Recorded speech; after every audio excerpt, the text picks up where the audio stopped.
సహచర మంత్రివర్గ సభ్యులు, గౌరవనీయులు విద్యాశాఖ మంత్రి లోకేష్ గారు, గౌరవ శాసనసభ్యులు నిమ్మక జయకృష్ణ గారు, principal AP model school Bamini Baburao గారు, చైర్మన్ రవికుమార్ గారు, 10వ తరగతి విద్యార్థిని నిహార్య గారు, పేరెంట్ శ్రీనివాసరావు గారు, 10th class student Murali, parent Arunajyothi, Padala Bhudevi గారు, జిల్లా కలెక్టర్ ప్రభాకర్ రెడ్డి గారు, ఈరోజు ఈ కార్యక్రమానికి వచ్చినటువంటి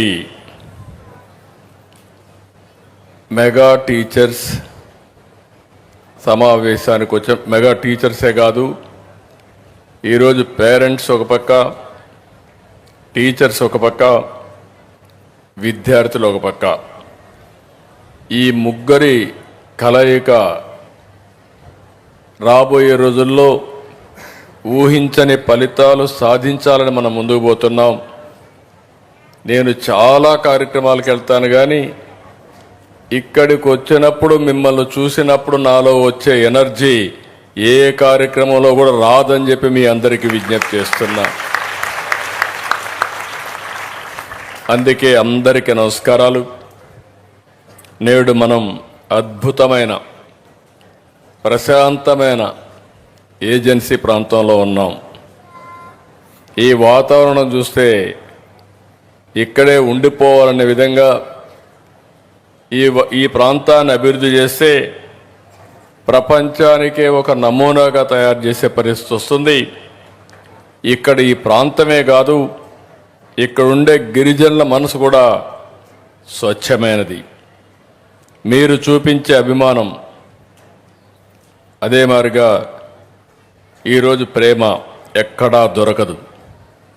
మీ పిల్లల భవిష్యత్తు కోసం నేను చూసినప్పుడు నాకు అనిపించింది, క్లాస్ రూముల్లో పోయి చూసి వచ్చాను, కౌన్సిలింగ్ చూశాను, ఇక్కడికి వచ్చి ఈ మీటింగ్ చూస్తే మా రాజకీయ నాయకులు కూడా ఇంత పర్ఫెక్ట్గా కండక్ట్ చేయలేరు. పిల్లలే బ్రహ్మాండంగా మీటింగ్ కండక్ట్ చేయడమే కాకుండా డెమాన్స్ట్రేషన్ కూడా చూస్తే పిల్లలు, ఆడపిల్లల రక్షణ కోసం మీరు చూస్తే నాకు ఒక నమ్మకం వచ్చింది. ఎవడైనా మీ జోలుకు వస్తే తాట తీస్తారని ప్రగాఢమైన విశ్వాసాన్ని కల్పించారు. దానికి చాలా సంతోషం. ఇలాంటి ఒక మంచి మీటింగ్ని ఇక్కడ నిర్వహించినటువంటి ఈ కార్యక్రమానికి వచ్చినటువంటి తల్లిదండ్రులకి, ఉపాధ్యాయులకి, విద్యార్థులకి అందరికి కూడా అభినందనలు, శుభాభినందనలు, శుభాకాంక్షలు. 2024 డిసెంబర్లో మొదటి మెగా పీటీఎం శ్రీకారం చుట్టాం. తర్వాత ఈ ఏడాదిలోని జూలైలో 2 కోట్ల మందితో రెండోసారి మీటింగ్ పెట్టుకున్నాం. గిన్నీస్ రికార్డ్ సాధించాం. ఈరోజు 3వ మీటింగ్ పెట్టాం. ఈరోజు మీటింగ్ పెట్టినప్పుడు నాకు అనిపిస్తుంది, మనం పెట్టే రిసోర్స్ అన్ని, అది ఓసారి నిధులు ఖర్చు పెట్టడం కానీ, సమయం వెచ్చించడం కానీ, ఇవన్నీ చూసినప్పుడు ఇది భవిష్యత్తు కోసం చేసే ఒక మహత్తరమైన కార్యక్రమం. ఇప్పుడే మీ మినిస్టర్ గారిని చూశారు. ఆయన చెప్పినప్పుడు చాలా స్పష్టంగా రాబోయే 3 ఏళ్లలో ఆంధ్ర మోడల్ ఆఫ్ ఎడ్యుకేషన్ దేశానికి చూపించే బాధ్యత నాదని ఆయన హామీ ఇచ్చాడు మీ ముందరనే. ఆ విషయం మళ్ళా ఒకసారి నేను కన్ఫర్మ్ చేస్తాను. ఈరోజు మనందరం కూడా గుర్తుపెట్టుకోవాల్సింది, ప్రజల్ని ఆస్తిగా తీసుకోవాల్సిన అవసరం ఉంది. ప్రపంచంలో అన్ని దేశాల్లో జనాభా తగ్గిపోయే పరిస్థితి, ఏజింగ్ ప్రాబ్లం పెరిగే పరిస్థితి వచ్చినప్పుడు భవిష్యత్తులో పిల్లలు ఎక్కువ ఉండే దేశం, అదే మరి యంగ్ ఎనర్జెటిక్గా పనిచేసే దేశం భారతదేశం అవుతుంది. వాళ్ళు కానీ తీర్చిదిద్దితే నాకే ఆశ్చర్యం వేసింది. ఇప్పుడు అక్కడ పోయినప్పుడు లోపల చూశాను, వాళ్ళ నాలెడ్జ్ చూశాను. వాళ్ళ దగ్గర నేను నేర్చుకునే రోజు తొందరలో వస్తుందని నా భావన. అంత నాలెడ్జ్ మన పిల్లలకు ఉంది. వీళ్ళకి కానీ సానబెడితే ప్రపంచాన్నే శాసిస్తారని కూడా నేను మీకు తెలియజేస్తున్నా. ఈసారి మెగా పీటీఎం లక్ష్యం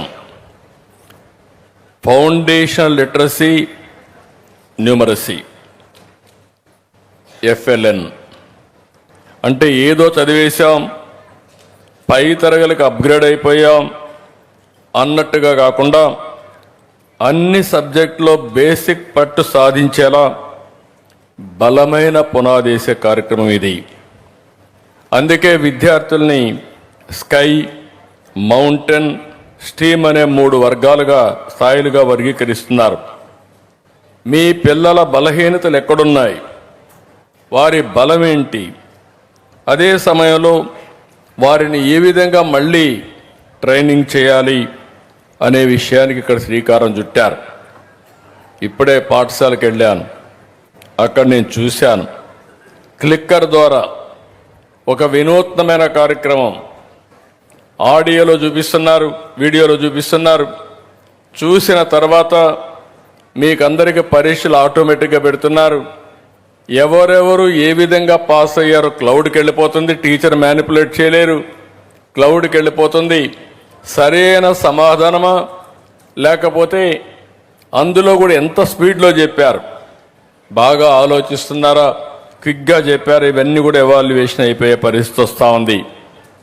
అంటే ఈ యొక్క విధానాన్ని నేను మనస్ఫూర్తిగా మంత్రిని అభినందిస్తున్నా, డిపార్ట్మెంట్ అభినందిస్తున్నా. నేను ఊహించిన దానికంటే మీరు ఫాస్ట్గా వెళ్తున్నారు. దీనికి మీ అందరికీ కంగ్రాచులేషన్స్, వెల్ డన్, చాలా బాగా చేస్తున్నారు. దీనివల్ల ఇప్పుడు మీరు చూస్తే అక్కడ ABCD, ఎస్ నో అనే అన్నీ కూడా ఉంటాయి. పిల్లలు ఎప్పటికప్పుడు దాన్ని క్లిక్ చేసే పరిస్థితికి వచ్చారు. ఈ విధానాన్ని ఇప్పుడు మీరు చూస్తే దగ్గర దగ్గర 53 పాఠశాలలో ఈరోజు ప్రారంభించుకున్నారు. మిగిలిన పాఠశాలలో కూడా తొందరలోనే చేస్తారు. పిల్లల ప్రతిభను ఎప్పటికప్పుడు ట్రాక్ చేయడం, ఎన్నికల పరీక్షల తర్వాత విద్యార్థుల సమర్థత తెలుసుకోవడం కాదు, తరగతిలో చదివిన వెంటనే ఎవాల్యుయేషన్ చేసి వాళ్ళలో ఎక్కడ డెఫిషియన్సీస్ ఉన్నాయో అవన్నీ అప్రమత్తం చేసి ఎక్కడికక్కడ ముందు తీసిపోయే పరిస్థితికి వచ్చారు. అది చూసినప్పుడు నాకు ఒక భరోసా వచ్చింది. మట్టిలో మాణిక్యాలు మన పిల్లలు. వీళ్ళకి కానీ సరైన గైడెన్స్ ఇవ్వగలిగితే ఏదైనా చేసే సామర్థ్యం ఉంది. దానికి ఇది అనువైన మార్గం అని చెప్పి కూడా నేను మీకు తెలియజేస్తున్నా. నిన్ననే మీరు చూస్తే అంధ విద్యార్థిని కరుణ, అల్లూరి సీతారామరాజు జిల్లా గిరిజన బిడ్డ, విశాఖపట్నం ప్రభుత్వ రెసిడెన్షియల్ స్కూల్లో చదువుతుంది. తాను తన వైకల్యాన్ని అధిగమించి మొన్నే భారత క్రికెట్లో తిరుగులేని విజయాన్ని సాధించింది. భారతదేశ ప్రతిష్ట పెంచింది. అలాంటి వాళ్ళు చూస్తే ఒక మారుమూల ప్రాంతం, గిరిజన ప్రాంతం, అచంచలమైన విశ్వాసం, అదే సమయంలో ప్రతిభ, ఈ రెండూ కనపడే పరిస్థితికి వచ్చింది. ఈరోజు 18 నెలలు ఈ ప్రభుత్వం వచ్చి అన్ని రంగాల్లో విధ్వంసం జరిగింది. చాలా సమస్యలు ఉన్నాయి. ఈరోజు మీరందరూ గుర్తుపెట్టుకోవాల్సింది, ఈరోజు మేము ఇక్కడ ఉన్నాం. ఉప ముఖ్యమంత్రి పవన్ కళ్యాణ్ గారు పల్నాడులో మెగా పీటీఎంలో ఉన్నారు. అందరూ ఎమ్మెల్యేలు, ఎంపీలు, మంత్రులు అందరిని వెళ్ళమన్నాం. అందరినీ కూడా భాగస్వాములు కమ్మన్నాం. మొన్నటి వరకు మీరు చూస్తే సూపర్ 6 సూపర్ హిట్ చేశాం. ఇక్కడుండే ఈరోజే ఒక తల్లి తండ్రిని నేను చూశాను. వాళ్ళని అడిగాను ఎంతమంది పిల్లలని. 9 మంది పిల్లలు. కొంతమంది డిగ్రీ చేస్తున్నారు, అందులో అందరూ ఆడపిల్లలు. 6 మందికి 90,000 రూపాయలు తల్లికి వందనం వచ్చిందంటే మా తల్లి ఇక్కడే ఉంది, చాలా గర్వపడుతున్నానని చెప్పి కూడా నేను మీకు తెలియజేస్తున్నా. ఇది చూసినప్పుడు నాకెంతో ఆనందం కలుగుతుంది.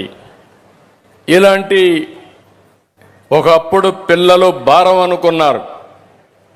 ఇప్పుడు మీ పిల్లలే మీకు ఆస్తి, మీ పిల్లలే మీకు శ్రీరామ రక్ష, మీ పిల్లలే మీకు భవిష్యత్తు. ఆ విషయం మీరు గుర్తుపెట్టుకోండి. కానీ ఈరోజు మీరు శ్రద్ధ పెట్టగలిగితే భవిష్యత్తులో మీ కష్టాలు మొత్తం తీర్చే శక్తి మీ పిల్లలకు వస్తుంది. ఆ విషయం మీరు గుర్తుపెట్టుకోవాల్సిందిగానే మిమ్మల్ని కోరుతున్నా. ఈరోజు మీరు చూస్తే మధ్యాహ్న భోజనం నుంచి స్టూడెంట్ కిడ్స్ వరకు ఎక్కడా ఇబ్బంది లేకుండా అన్నిట్లో కూడా నాణ్యత పెంచాం. పిల్లల శారీరక మానసిక ఆరోగ్యాన్ని పర్యవేక్షిస్తున్నాం. డొక్కా సీతమ్మ మధ్యాహ్న భోజనం పిల్లలు ఇష్టంగా తినడానికి మొన్నటి వరకు బియ్యం కూడా దొడ్డు బియ్యం పెట్టి తినకపోతే ఈరోజు సన్న బియ్యమే కాకుండా నాణ్యమైనటువంటి ఆహారం అందించిన ఘనత ఎడ్యుకేషన్ డిపార్ట్మెంట్ అని చెప్పి కూడా నేను మీకు తెలియజేస్తున్నా. మొన్నటి వరకు మీరు చూస్తే స్టూడెంట్స్ కిడ్స్ పైన పార్టీ రంగులు లోగోలు వేసుకునేవారు, అన్నీ తొలగించాం. మీ దుస్తులు కానీ పుస్తకాలు కానీ షూలు అన్నీ ఇస్తున్నాం. ఎక్కడ పార్టీ రంగు కానీ రాజకీయ నాయకుల ప్రభావం లేకుండా విద్యార్థులు స్వచ్ఛందంగా చదువుకోవడానికి ఏమేం చేయాలన్నా అవన్నీ చేస్తున్నాం.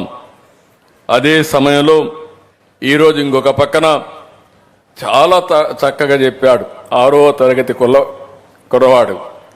అతను చెప్పినప్పుడు మీరు చూస్తే కోటేశ్వరరావు గారు చెప్పినటువంటి విలువల్ని మనందరం అర్థం చేసుకున్నట్టుగా చాలా చక్కగా ఆ పద్యం చెప్పి తాత్పర్యం చెప్పి మనకందరికీ ఒక హితబోధ చేసిన ఆ చిన్నారిని చూస్తే ముచ్చటేస్తా ఉంది. గట్టిగా చప్పట్లు కొట్టి అందరూ కూడా అభినందించండి. ఈరోజు విలువలు లేకపోతే సంపద వృధా. తల్లిదండ్రుల్ని గౌరవించలేని సంస్కారం మనం ఈ విద్య ద్వారా ఇస్తే అది లాభం లేదు. ఈరోజు మనం గుర్తుపెట్టుకోవాలి, తల్లి తండ్రి కష్టపడతారు, గురువు చదువు చెప్తాడు. కానీ పిల్లలు ఈరోజు మనం చూస్తే ఈ యొక్క ఫాస్ట్ లైఫ్లో ఆధునిక ప్రపంచంలో ఎక్కడికక్కడ విలువల పతనమైపోయి మెటీరియలిస్టిక్ హ్యాపీనెస్కి వెళ్ళిపోయి కడాన ఎవరైతే మనల్ని పెంచి పోషిస్తారో వాళ్ళని కూడా చూసుకోలేని పరిస్థితి వచ్చింది. అందుకే ఈరోజు నేను ఆలోచించింది, నాకు ఒక ఆలోచన వచ్చింది. ఏ విధంగా భవిష్యత్తులో ఈ రాష్ట్రాన్ని విలువలతో కూడిన సమాజాన్ని ముందుకు తీసుకుపోవాలి. సంపద అవసరం, జీవన ప్రమాణాల పెంపు కూడా అవసరం. అదే సమయంలో విలువలు లేకపోతే దానికి విలువే లేదనే ఉద్దేశంతో ఈరోజు కోటేశ్వరరావు గారిని పెట్టాం. చాలా బ్రహ్మాండంగా ఆయన పనిచేసే పరిస్థితికి వచ్చారు. ఒకప్పుడు మీరు చూస్తే 45 యాప్లు పెట్టారు. టీచర్ పని 24 గంటలు అదే పని చేసేవాడు. ఇప్పుడు సింపుల్గా ఒక డాష్ బోర్డు తీసుకొచ్చాం, ఒకే సింపుల్ యాప్ తీసుకొచ్చాం. ఎక్కడ కూడా ఇబ్బంది లేకుండా చేసే పరిస్థితి వచ్చింది. మొదలు తరగతి నుంచి మీ జీవితంలో సెటిల్ అయ్యే వరకు అపార్ లింక్తో విద్యార్థుల భవిష్యత్తు అంతా కూడా పెడతాం. దీనివల్ల మీ క్యారియర్ని ఏ విధంగా బిల్డప్ చేయాలో, ప్రపంచంలో జరిగే మార్పులు చేర్పులు ఇవన్నీ అధ్యయనం చేసుకొని మిమ్మల్ని బెస్ట్ స్టూడెంట్స్గా తయారు చేసే బాధ్యత ఈ ప్రభుత్వాన్ని చెప్పి కూడా నేను మీకు తెలియజేస్తున్నా. శనివారం నో బ్యాక్ డే. ఒకప్పుడైతే పిల్లలంతా పుస్తకాలు వేసుకొని చాలా వరకు గాడిద చాకరీ, ఏదో కొంపలు కూలిపోయినట్టు ఆ పుస్తకాలు మోసి మోసి అలసిపోయేవారు. ఇప్పుడు శనివారం అయితే హ్యాపీగా స్కూల్కి వచ్చి ఆడుతూ పాడుతూ మీరు నచ్చిన పని చేసి మీరు ఆనందంగా ఉండేట్టుగా తీసుకొచ్చారు. ఇది చాలా మంచి కార్యక్రమం. ఆటలు పాటలు, అదే మాదిరిగా మీరు చూస్తే పోటీలు, ఎక్కడికక్కడ మీకు నచ్చిన పని, మీరు ఏ పని ఇష్టంగా చేయగలుగుతారో అలాంటి పనులు చేపిస్తూ ఆ రోజు ఉల్లాసంగా మనోవికాసానికి ముందుకు పోయే పరిస్థితికి వచ్చాం. అంటే స్కూల్లో మనం గుర్తుపెట్టుకోవాలి, ఎంచోపైన చదువు చదువు చదువు అంటే ఫెటిక్ వస్తుంది. క్రియేటివ్గా ఆడుతూ పాడుతూ చదువుకోవాలి. జీవితం అనేది పిల్లలంతా కూడా ఆలోచించుకోవాల్సిన పెద్ద తల్లిదండ్రులు కూడా 24 గంటలు రుద్దితే పిల్లలకు చదువు రాదు. పిల్లలు ఇష్టపడి చదివితే తక్కువ సమయం చదివినా బ్రహ్మాండంగా రాణిస్తారని చెప్పి కూడా నేను మీకు తెలియజేస్తున్నా. అందుకే దీనికి కూడా శ్రద్ధ పెట్టాం. ఇంకో పక్క చదువులో వెనుకబడిన పిల్లలపై ప్రత్యేక శ్రద్ధ పెట్టారు. 10th క్లాస్ సిలబస్ ఇప్పటికే పూర్తయింది. ప్రైవేటు పాఠశాలతో పోటీ పడేలా 100 రోజులు డేస్ ప్లాన్ తయారు చేశారు. 10వ తరగతి ఇంటర్ విద్యార్థులకు షైనింగ్ స్టార్ పేరుతో ప్రతిభా అవార్డులు ఇస్తున్నారు. అటెండెన్స్ కానీ మార్కులు కానీ ఇవన్నీ తల్లిదండ్రులకు అందుబాటులో ఉంటాయి. లీప్ అనే యాప్ పెట్టారు. మీరు మీ పిల్లల యొక్క హిస్టరీ చూసుకోవాలంటే ఎందులో సరిగా లేరని చూసుకుంటే మీకు ఆటోమేటిక్గా ఒక ఇన్ఫర్మేషన్ వస్తుంది. చదువుకున్న తల్లిదండ్రులు చదువు చెప్పేచచ్చు, చదువుకోకపోయినా మీ పిల్లలతో ఇష్టాగోష్ఠిగా వారితో మాట్లాడుతూ ఉంటే ఆటోమేటిక్ శ్రద్ధ పెరుగుతుంది. నా లెక్క ప్రకారం ఏ తల్లి తండ్రి అయినా సరే ఆ పిల్లలపైన శ్రద్ధ పెట్టిన పిల్లలు బ్రహ్మాండమైన పిల్లలుగా తయారవుతారు. ఆ తర్వాత టీచర్ కూడా మేజర్ రోల్ ప్లే చేస్తారని చెప్పి కూడా నేను మీకు తెలియజేస్తున్నా. ఇంకో పక్క వాట్సాప్లో మీకు పంపిస్తున్నాం. ఇప్పుడే ఒక క్లస్టర్ అప్రోచ్ తీసుకున్నారు. ఇంత జనాభాలో ఇంతమంది పిల్లలుంటే క్వాలిటీ ఆఫ్ ఎడ్యుకేషన్ ఎట్లుందో, ఏ విధంగా ముందుకు పోవాలనో ముందుకు పోయే పరిస్థితికి వచ్చారు. ఇంకో పక్క మీరు చూస్తే ఇప్పుడే విద్యాశాఖ మంత్రి చెప్పినట్టు విద్యలో జాతీయ స్థాయి ప్రమాణాలు అందుకోవడంలో మన రాష్ట్రం ముందడుగు వేస్తుంది. అత్యంత ఆధునిక విద్యా విధానాన్ని అమలు చేయాలని ముందుకు పోతున్నాం. నేను ఒక పక్కన సిలబస్ రాయడానికి, పాఠ్యాంశాలు ముద్రించడానికి ఒక సెక్షన్ ఉంటే ఏ విధంగా ప్రపంచంలో లెర్నింగ్ మెథడ్స్ ఏ విధంగా మారుతున్నాయో, ఎవరు బెటర్గా టీచ్ చేస్తున్నారో అవన్నీ స్టడీ చేయడానికి ఒక టీం వేసుకుని ఇప్పుడే మన టీచర్స్ని ప్రపంచం మొత్తం పంపిస్తున్నారు. బెస్ట్ కంట్రీస్ పంపిస్తున్నారు. అక్కడంతా నేర్చుకుంటున్నారు. నేర్చుకుని వాళ్ళు వచ్చి ఇక్కడ మన వాళ్ళని ట్రైన్ చేసి అలాంటి బెస్ట్ స్కిల్స్ అంతా కూడా టీచర్స్కి ఇచ్చే పరిస్థితికి వచ్చారు. ఇంకొక పక్కన మొన్నే నేను మొదటి సంతకం పెట్టాను. పిల్లల మీద నాకుండే శ్రద్ధ, టీచర్ లేకపోతే చదువు రాదు. టీచర్ లేకుండా మేము చదువు పెంచేసామంటే అది అంబక్క అవుతుంది. అందుకే నేను ముఖ్యమంత్రిగా వస్తానే మొదటి సంతకం పెట్టింది మెగా డిఎస్సి పైన పెట్టాను. 15,941 మందికి ఉద్యోగాలు ఇచ్చాం. ఇక్కడ మీరు చూస్తే చాలా సమస్యలు వస్తే కూడా కావాలని ఇవన్నీ ఉద్యోగాలు వస్తే ప్రభుత్వానికి మంచి పేరు వస్తుందని ఎక్కడికక్కడ ఇష్టానుసారంగా కోర్టుకెళ్ళి అడ్డంకులు పెడితే నేను మంత్రి గారిని, ఆ డిపార్ట్మెంట్ అభినందిస్తున్నా. అన్ని పిటిషన్లు కూడా వేసినట్టుగా అన్నిటికీ సమాధానం చెప్పి సుజావుగా 1 సంవత్సరంలో మెగా డిఎస్సి పూర్తి చేసి టీచర్లకు ట్రైనింగ్ ఇచ్చి మళ్ళా పోస్టింగ్ ఇచ్చారు. ఈరోజు ఒక టీచర్ ఇక్కడికి వస్తే, సార్ మీ మెగా డిఎస్సిలో 1 పైసా అవినీతి లేకుండా నాకు ఉద్యోగం వచ్చిందని చెప్పినప్పుడు నేను గర్వపడుతున్నానని చెప్పి కూడా నేను మీకు తెలియజేస్తున్నా. అదే మాదిరిగా ఈ నెల 10 నుంచి టెట్ ఎగ్జామ్స్ కూడా నిర్వహిస్తున్నారు. ప్రతి ఏటా డిఎస్సి పెడతాం. టీచర్స్ ట్రాన్స్ఫర్ యాక్ట్ తీసుకొచ్చారు. ఇది వినూత్నమైన కార్యక్రమం. ఏ టీచర్ కూడా రికమెండేషన్కి ఎక్కడికి పోవాల్సిన పని లేదు. మీరు పిల్లలకు బాగా చదువు చెప్పండి, మీకు ఆటోమేటిక్గా ఈ ప్రభుత్వం ట్రాన్స్ఫర్స్ దగ్గర నుంచి అన్ని చేస్తుందని చెప్పి కూడా నేను మీకు తెలియజేస్తున్నా.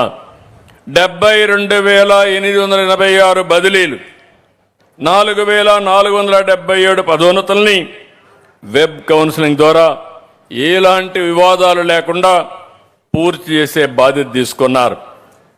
ఇంకో పక్క మీరు చూస్తే గడిచిన కాలంలో కూడా మీరు ఒకసారి ఆలోచించాలి. 1924లో టీచర్లను అవమానించారు, మద్యం షాపుల దగ్గర కాపలాలు పెట్టారు, మరుగుదొడ్లు ఫోటోలు తీపిచ్చారు, జీతాల కోసం అడిగితే ఎక్కడికక్కడ మంత్రి ఇకపోతే అడిగితే కేసులు పెట్టే పరిస్థితికి వచ్చారు.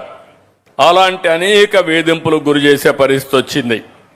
ఈరోజు అన్ని కేసులు కూడా రద్దు చేశాం. నేను ఒకటే చెప్తున్నాను, టీచర్ని గౌరవించే బాధ్యత మాది. పిల్లల్ని భావితరాల భవిష్యత్తు కోసం ఉత్తమ విద్యార్థులుగా తీర్చిదిద్దే బాధ్యత టీచర్లదని చెప్పి మరొక్కసారి విజ్ఞప్తి చేస్తున్నా.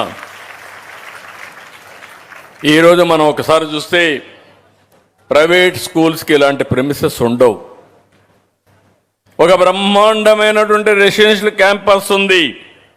ఇంకొక పక్కన మీరు చూస్తే మన దగ్గరుండే టీచర్లు 1,89,099 మంది. మన దగ్గరుండే పిల్లలు 32,99,508 మంది పిల్లలు. అంటే ఒక టీచర్కి 18 మంది పిల్లలు. ఈ విషయం మీరు గుర్తుపెట్టుకోవాలి. అదే ప్రైవేట్లో చూస్తే అక్కడ మీరు చూసినప్పుడు దగ్గర దగ్గర 1,28,951 మంది పిల్లలు. అదే టీచర్లు పిల్లలు వచ్చి 35,64,867 మంది. అంటే మన దగ్గర 33 లక్షలకి 1,90,000 మంది టీచర్లుంటే ప్రైవేట్ స్కూల్స్లో 36 లక్షలకి 1,29,000 మాత్రమే ఉన్నారు. అంటే మన దగ్గర ఒక టీచర్కి 18 మంది స్టూడెంట్స్ ఉంటే ప్రైవేట్ స్కూల్స్లో ఒక టీచర్కి 28 మంది ఉన్నారు. దగ్గర దగ్గర 10 మంది డిఫరెన్స్ ఉన్నారు. ఇంత స్టాఫ్ ఉన్నప్పుడు మీరు సమర్థవంతంగా పనిచేస్తే ప్రైవేట్ స్కూల్స్ కాదు, దేశానికి నెంబర్ 1గా తయారు చేసే బాధ్యత ఈ ప్రభుత్వం మీకు ఇస్తాం. నిరూపించుకోవాల్సిందిగా మా టీచర్లందరికీ విజ్ఞప్తి చేస్తున్నా. ఇది అసాధ్యమైన కార్యక్రమం కాదు, ఇది సాధ్యం. పోయిన గవర్నమెంట్లో చాలా సమస్యలు వచ్చాయి. విద్యా వ్యవస్థను అస్తవ్యస్తం చేశారు. లక్షల మంది విద్యార్థులు జీవితాలతో ఆడుకున్నారు. చాలా బకాయిలు పెట్టిపోయారు. మీరు చూస్తే కోట్ల రూపాయలు 6,500 కోట్లు ఒక్క విద్యాశాఖలో బకాయిలు పెట్టడం, డబ్బులు ఎగ్గొట్టడం, ఇష్టానుసారంగా పోస్టింగ్స్ ఇవ్వకుండా పోవడం చాలా చేశారు. అవన్నీ కూడా ఈరోజు కరెక్ట్ చేశాం. ఈరోజు ఇక్కడికి వచ్చినప్పుడు నేను ఒకటే మిమ్మల్ని అందరినీ కోరుతున్నా, పిల్లలందరినీ పెద్దలను కూడా కోరుతున్నా. నేను ఒక స్పష్టమైన విధానాలతో ముందుకు పోతున్నాను. విజన్ 2047 ప్రధానమంత్రి గారు వికసిత్ భారత్, పిల్లలకి కొండారుగట్టు అర్థం చేసుకోవాలి. 2047 అంటే ఎగ్జాక్ట్గా 25 పూర్తయింది. 2047కి వికసిత్ భారత్ కేంద్రంలో ఉంటే మన రాష్ట్రంలో స్వర్ణాంధ్రప్రదేశ్ తీసుకొచ్చాం. ఇందులో కూడా మీరు ఒకసారి గుర్తుపెట్టుకుంటే, నిన్న మొన్న చూశాను ఎడ్యుకేషన్ మినిస్టర్ గారు విద్యాశాఖ, రాజ్యాంగం, ప్రజాస్వామ్యం ఈ రెంటిని డెమాన్స్ట్రేట్ చేసేదానికి స్టూడెంట్ అసెంబ్లీ పెట్టారు. ఆ అసెంబ్లీ నేను చాలా, ఎందుకంటే ఈ రాష్ట్రంలో అందరికంటే ఎక్కువ అనుభవం ఉండే వ్యక్తిని. 78 నుంచి చట్టసభలు చూస్తూనే ఉన్నాను. ముఖ్యమంత్రిగా అందరికంటే ఎక్కువ సమయం ఉన్నాను. కానీ అక్కడ జరిగిన అసెంబ్లీ చూస్తే పిల్లలు అసెంబ్లీలో అదరగొట్టారు, బ్రహ్మాండంగా చేశారు, బాగా రాణించారు. ఒక వినూత్నంగా ముందుకు పోయే పరిస్థితికి వచ్చారు. దీనివల్ల ప్రజల్లో ఒక చైతన్యం వచ్చింది. ప్రజాస్వామ్యం అంటే ఏంటి, ప్రజాప్రతినిధులు ఎట్లుండాలి, రాజ్యాంగం మనకిచ్చిన హక్కులేంటి, మన బాధ్యతలేంటి, ఇవన్నీ కూడా చూపించే పరిస్థితికి వచ్చారు. దాన్ని సూపర్ హిట్ చేసే పరిస్థితికి వచ్చారు. అందుకే ఇక్కడే పిల్లలందరినీ మిమ్మల్ని కోరుతున్నా, నేను ఒక స్పష్టమైన విధానం తీసుకొచ్చాను. ఆ విధానాన్ని మీ అందరికి కూడా పెట్టాను.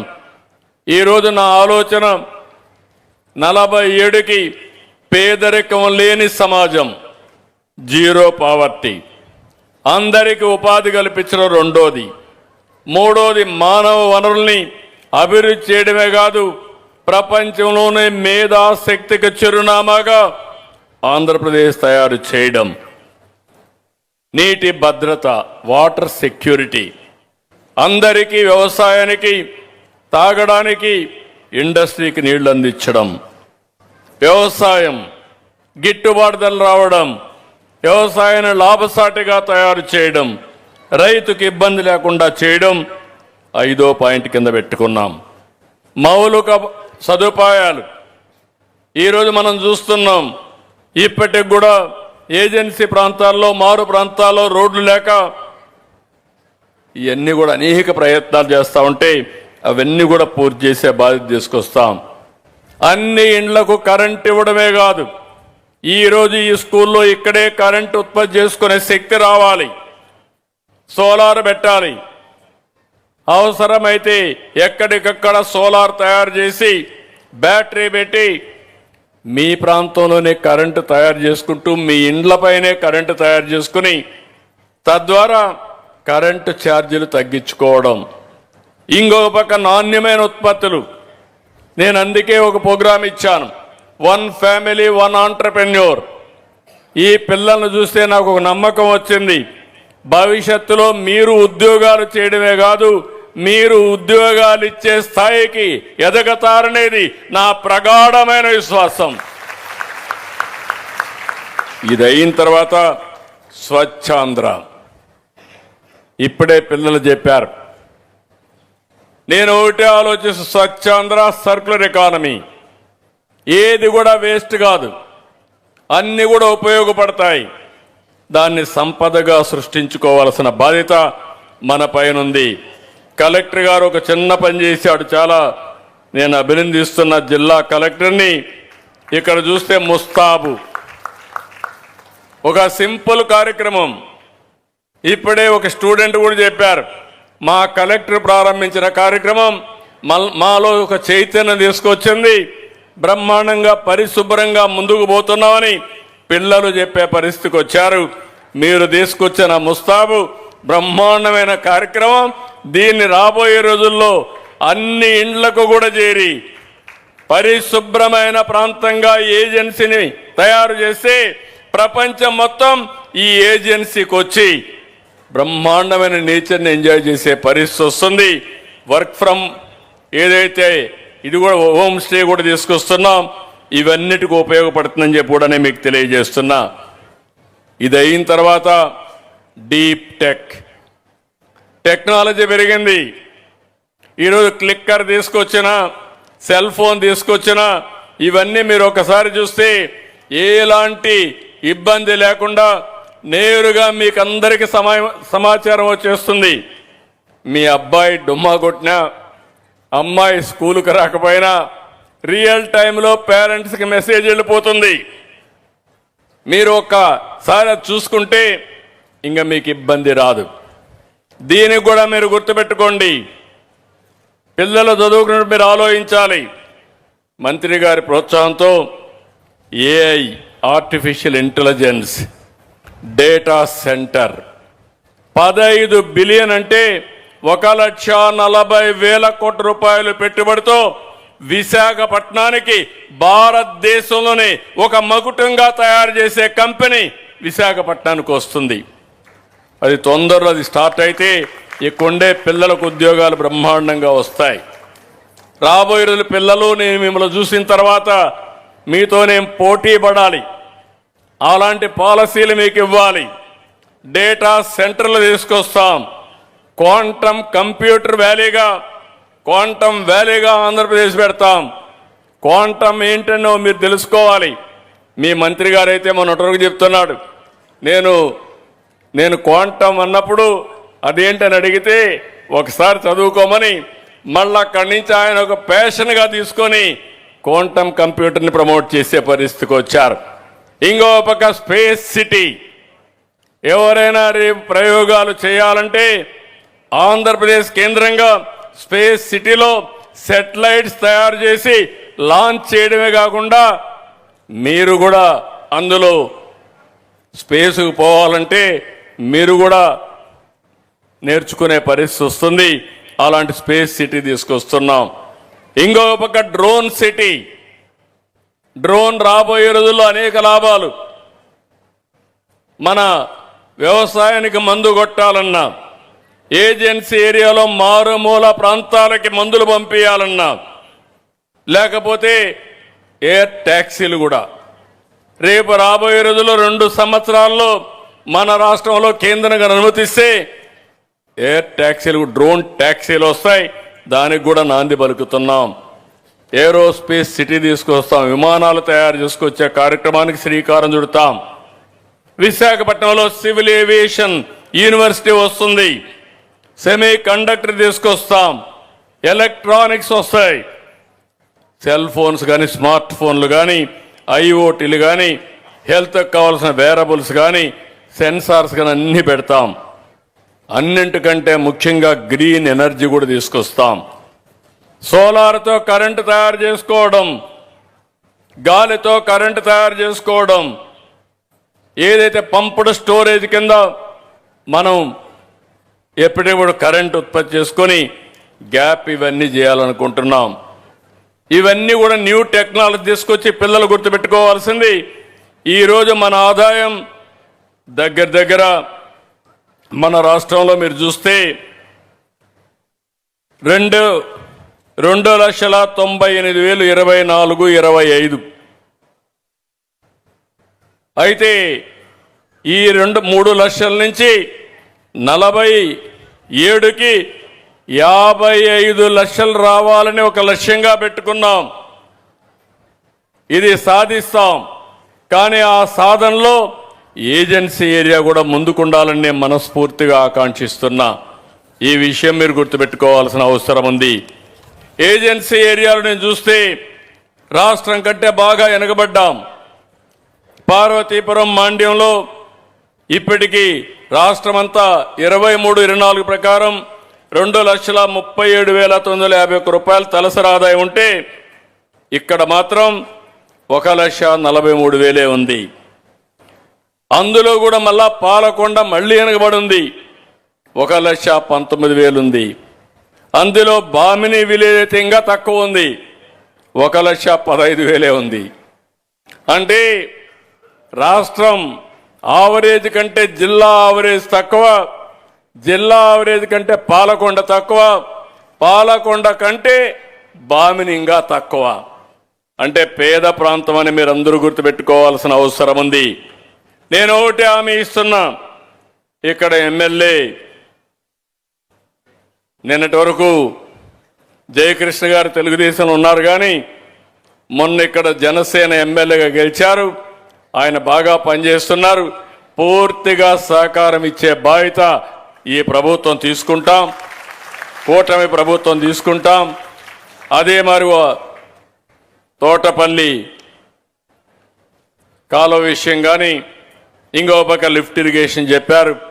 తప్పకుండా ఉత్తరాంధ్రలో నీళ్లన్నీ సమర్థవంతంగా వినియోగించి అన్ని ప్రాజెక్టులు పూర్తి చేసి వంశధార, పోలవరం నదుల అనుసంధానం కూడా చేసి నీటి ఎద్దడి లేకుండా చేసే బాధ్యత తీసుకుంటాం. అదే సమయంలో ఈ విజన్ ఏదైతే నేను చెప్పానో 10 సూత్రాలు చెప్పానో, ఈ 10 సూత్రాలని ఇక్కడుండే పిల్లలందరినీ కోరుతున్నాం. పాఠ్యాంశాల్లో తీసుకొస్తాం, టెక్నాలజీ విషయాల్లో తీసుకొస్తాం. మీరు కూడా ఎప్పటికప్పుడు చదువుకోండి. మీ జీవితాల్లో ఇప్పుడు ఏ ఇంటర్మీడియట్ అంటే 18వ సంవత్సరంలో మీరు ఉంటారు. ఇంకా 22 ఏళ్ళు అంటే 30-40 సంవత్సరాల్లో భారతదేశం ప్రపంచంలోనే నెంబర్ 1 దేశంగా తయారవుతుంది ఆర్థిక వ్యవస్థలో. దాంట్లో తెలుగు జాతి ఈ రాష్ట్రంలో పుట్టినవాడు ప్రపంచం మొత్తం నెంబర్ 1గా తయారు చేసే బాధ్యత నాది. దానికి అనుగుణంగా పిల్లలు చదువుకోవడమే కాకుండా మీరు కార్యక్రమాలు చేసే బాధ్యత మీది. ఇప్పుడే మినిస్టర్ గారు ఒక మాట చెప్పారు, లోకేష్. నేను ఆయన తండ్రిగా చెప్తున్నా, నేను చూశాను. నేను ఎప్పుడూ ఆయన కోసం స్కూల్ కూడా పోవాలా, పేరెంట్స్ మీటింగ్కి నేను వెళ్ళా, మా మిస్సెస్సే పోయేది. ఆవిడే అన్ని జాగ్రత్తలు తీసుకునింది. ఆయన సీఎం పుట్టినప్పటికీ వాళ్ళ తాత సీఎంగా ఉండేవాడు. నేను రాజకీయాల్లో చాలా బిజీగా ఉండేవాడిని. మా మిస్సెస్సే చదివించింది. హై స్కూల్లో ఉన్నప్పుడు అది ఇప్పుడు చాలా బాగా చేస్తున్నాడు, అభినందిస్తున్నాను. ఎందుకంటే హై స్కూల్లో ఉన్నప్పుడు కొద్దిగా స్ట్రక్చరల్ అంటే కొన్ని సబ్జెక్ట్స్లో వీక్గా ఉన్నాడు.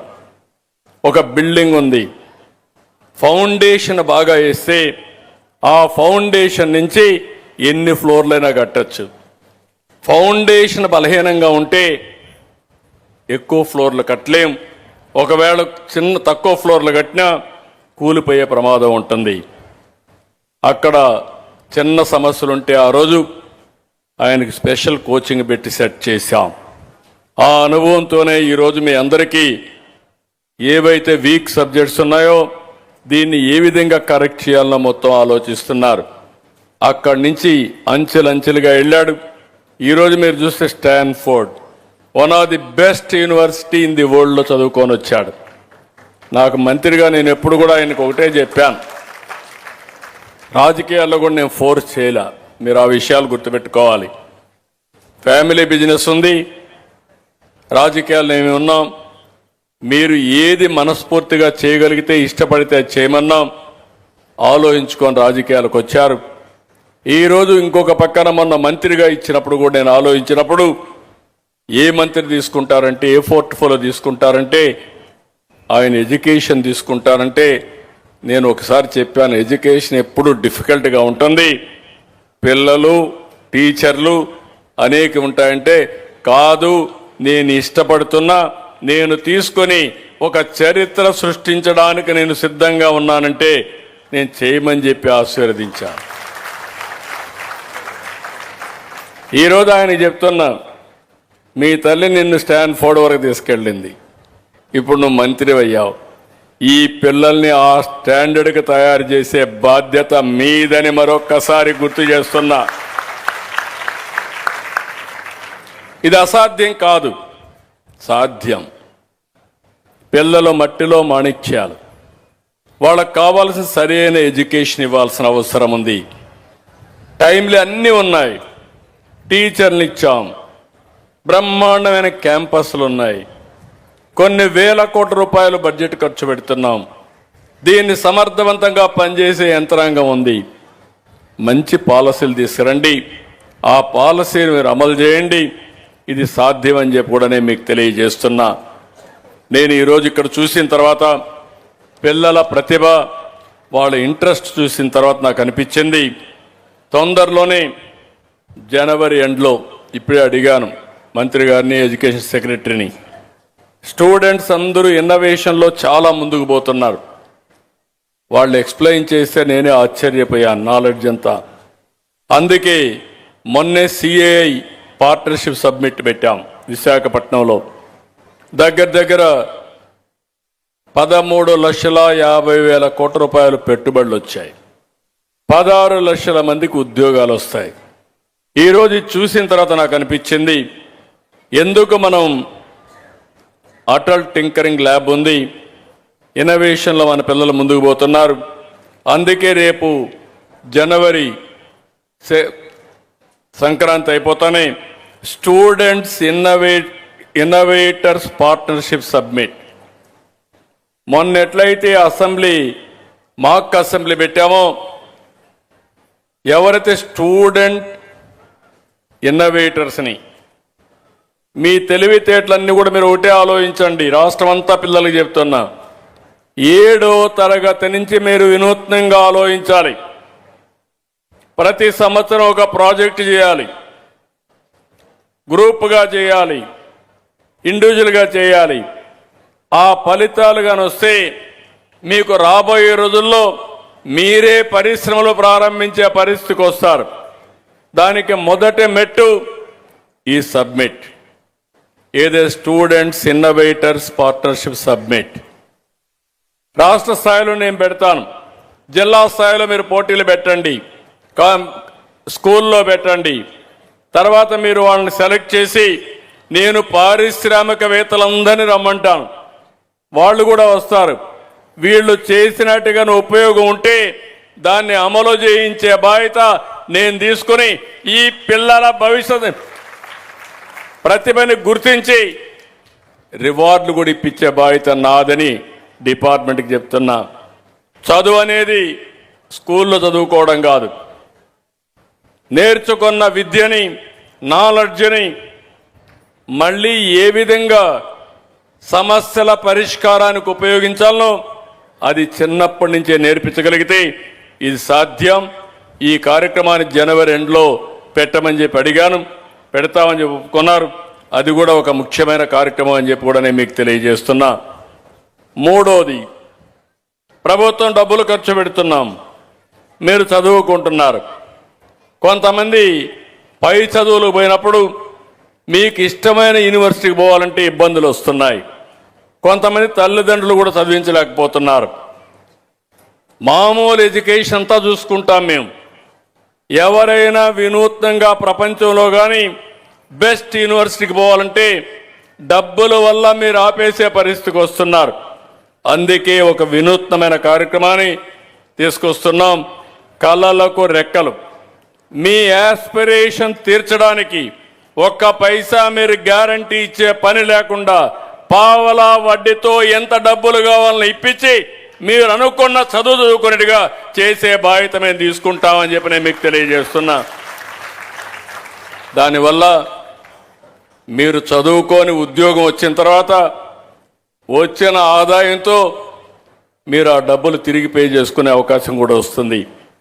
మీ యాస్పిరేషన్స్ని, మీ కోరికల్ని మీరు చంపుకోవాల్సిన అవసరం లేదు. మీకు శక్తి ఉంది, సమర్థత ఉంది. కానీ ఆ నాలెడ్జ్ కానీ సరైన సమయంలో వస్తే మీ జీవితాలు ఇంకొక లెవెల్కి వెళ్తాయి. అది కూడా చేస్తామని చెప్పి కూడా నేను మీకు తెలియజేస్తున్నా. ఇంకొక విషయం, ఇక్కడ చూస్తే పిల్లల్ని నేను చూశాను, చాలా బ్యూటిఫుల్గా చేశారు. నిజ జీవితంలో ఇది మీరు చేయాల్సిన అవసరం ఉంది. ఎప్పటి నుంచో మేము ఆలోచిస్తున్నాం, డాక్రా సంఘాలు పెట్టాం, ఉద్యోగాల్లో కాలేజీల్లో రిజర్వేషన్లు తీసుకొచ్చాం. ఈరోజు ఎక్కడికి చూసినా చాలా వరకు సమర్థవంతంగా ముందుకు పోతున్నారు. కానీ ఇంకా కూడా సమర్థవంతంగా ముందుకు పోవాలి. అవసరమైతే నేను ఈరోజు అనిపించింది, ఈరోజు ఎస్సీ ఎస్టీ అట్రాసిటీ యాక్ట్లు తీసుకొచ్చాం, చట్ట భద్రత కల్పించాం. భవిష్యత్తులో ఆడవాళ్ళని హీనంగా మాట్లాడే మాటలు కానీ హింసించే బాధ్యత ఎవడన్నా తీసుకుంటే ఒక ప్రత్యేకమైన చట్టం తీసుకొచ్చి ఆడబిడ్డలకు భద్రత కల్పించే బాధ్యత, భరోసా ఇచ్చే బాధ్యత ఈ ప్రభుత్వం తీసుకుంటాం. జెండర్ ఈక్విటీ ఉండాల, ఆడబిడ్డల్ని గౌరవించే సంస్కారం ఉండాల. నేను ఎన్నోసార్లు చెప్పాను, ఎవరైనా ఆడబిడ్డల జోలుకొస్తే అదే చివరి రోజు అవుతుందని చాలా హెచ్చరించాను. ఇంకో పక్క పిల్లలందరికీ విజ్ఞప్తి చేస్తున్నా, ఈ డ్రగ్స్ దాని మీద మీరు రాజీ లేని పోరాటం చేయాల్సిన బాధ్యత మీ పిల్లలపైన అందరిపైన ఉంది. అది కూడా మనం డ్రగ్స్ మీద వ్యతిరేకంగా పోరాడమే కాకుండా మనం అందరం ఎక్కడికక్కడ మనం ముందుకు పోగలిగితే ఒక మంచి సమాజాన్ని రూపకల్పన చేసుకున్న వాళ్ళు అవుతాం. ఇప్పటికే విద్యాశాఖలో 28 రిఫార్మ్స్ తీసుకొచ్చారు. ఇంకో పక్క ఇంటర్మీడియట్లో 10 రిఫార్మ్స్ తీసుకొచ్చారు. 38 రిఫార్మ్ తీసుకొచ్చారు. 3వ పేటీఎంకే ఇన్ని మార్పులు వచ్చాయి. ఇంకా 5 ఏళ్లలో 7 పేటీఎంలు ఉంటాయి, మెగా పేటీఎంలు ఉంటాయి. ఈ 7 అయ్యే లోపల నాకు అనుమానం లేదు, దేశానికి ఆంధ్రప్రదేశ్ ఒక ఆదర్శంగా, ఒక రోల్ మోడల్గా ఎడ్యుకేషన్ అందించే బాధ్యత మనం తీసుకుంటామని చెప్పి నేను మీకు తెలియజేస్తున్నా. పిల్లలు కూడా పార్టిసిపేట్ చేయండి, తల్లిదండ్రులు కూడా చర్చించండి. ఎప్పటికప్పుడు మార్పులు తేవాలంటే స్కూల్స్లో మీరు తీసుకురండి. మీ స్థాయి అయిన తర్వాత గవర్నమెంట్ చేయాలంటే సజెస్ట్ చేయండి. ఇది మన ప్రభుత్వం, మీరందరూ కోరుకున్న ప్రభుత్వం.